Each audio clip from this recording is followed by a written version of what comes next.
कंगना रनावत जी चूँकि एमपी बन चुकी हैं और पार्लियामेंट के प्रिविलेजेस भी हैं। अगर पार्लियामेंट चाहे तो उसको अपने हिसाब से भी इस मैटर को संसद में बुलाकर इसको टैकल्स कर सकती है, क्योंकि काफ़ी गंभीर मामला है। किसी भी संसद को इस तरह से पब्लिकली उसको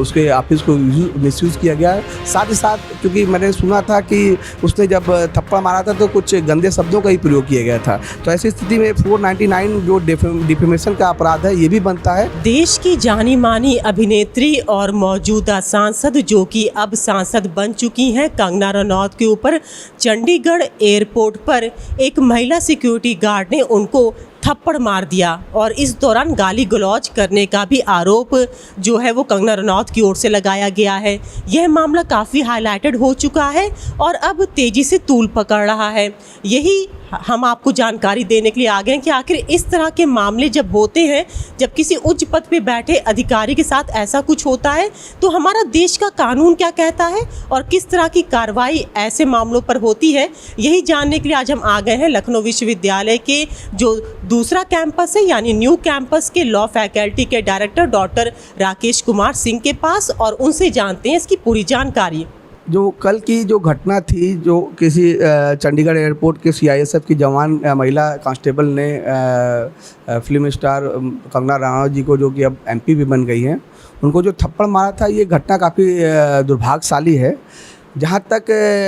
लॉ का प्रावधान है तो लॉ इस पर एकदम क्लियर है। सेक्शन 350 भारतीय दंड संहिता 1860 की धारा 350 जो है वो इस बारे में स्पष्ट प्रावधान करती है कि अगर कोई भी व्यक्ति जो कि किसी दूसरे को जो है या तो इंजरी या फियर या अनाउंस खारिज करता है अपने आपराधिक बल के द्वारा, तो ऐसी स्थिति में जो वो इस धारा के अंतर्गत पनिश किया जाएगा, जिसके लिए कि मैक्सिमम पनिशमेंट जो है वो 3 महीने की है और 500 रुपये जुर्माना प्लस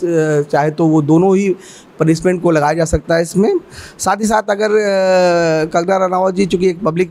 सर्वेंट भी हो चुकी हैं, तो ऐसी स्थिति में सेक्शन 353 जो है आईपीसी की धारा कि कोई अगर पब्लिक सर्वेंट को उसे कार्य करते हुए अगर कोई क्रिमिनल फोर्स का यूज़ करता है, तो ऐसी स्थिति में ये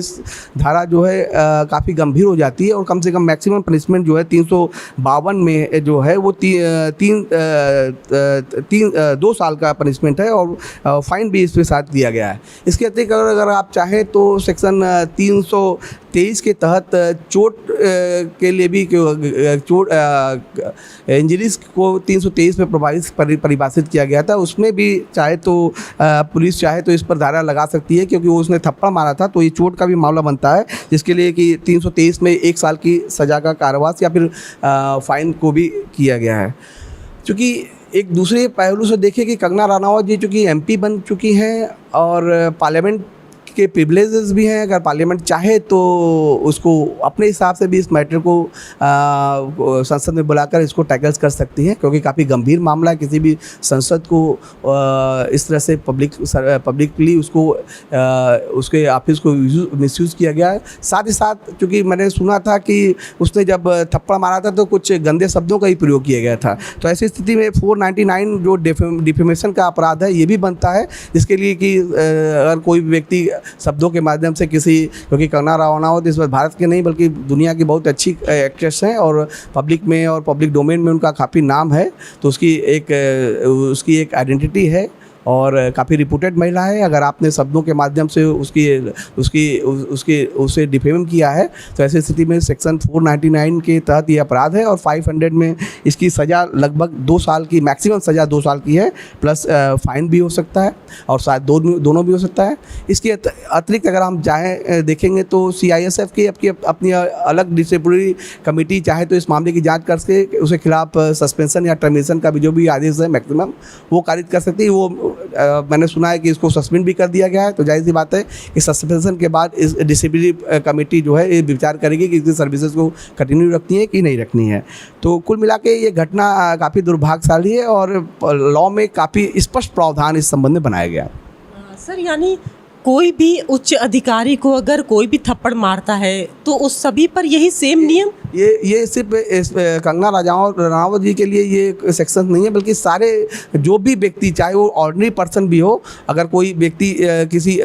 अगर ये कोई ऑर्डिनरी पर्सन भी रहता, कंगना रनावत जी के अतिरिक्त अगर कोई व्यक्ति रहता, तो उसके साथ भी सेक्शन 50 और 499 ये सभी चीज़ें उसके साथ भी रहती है। ये कॉमन सेक्शन है जो सब पर अप्लाई करता है। कंगना रनावत जी चूँकि अब सांसद हो गए, तो पार्लियामेंट्री प्रिविलेज वाला जो पूरा जो प्रावधान है उनके ऊपर स्पेशल अप्लाई करेगा, जो कि कॉमन मैन पर नहीं करता है। सर, मेरा एक आपसे आखिरी सवाल ये भी है कि अगर जो इस तरह के कानून है, क्या इसमें किसी भी तरह से, जैसे वो सस्पेंड हो गई अभी, तो क्या उसे बहाल हो सकती है वो? देखिए, चूँकि डिसिप्लिनरी प्रोसीडिंग का अपना एक अलग कार्रवाई होती है। अब चूँकि अब मैंने जहाँ तक सुना है कि एफआईआर भी दर्ज हुआ है, तो अब ये देखना इंटरेस्टिंग होगा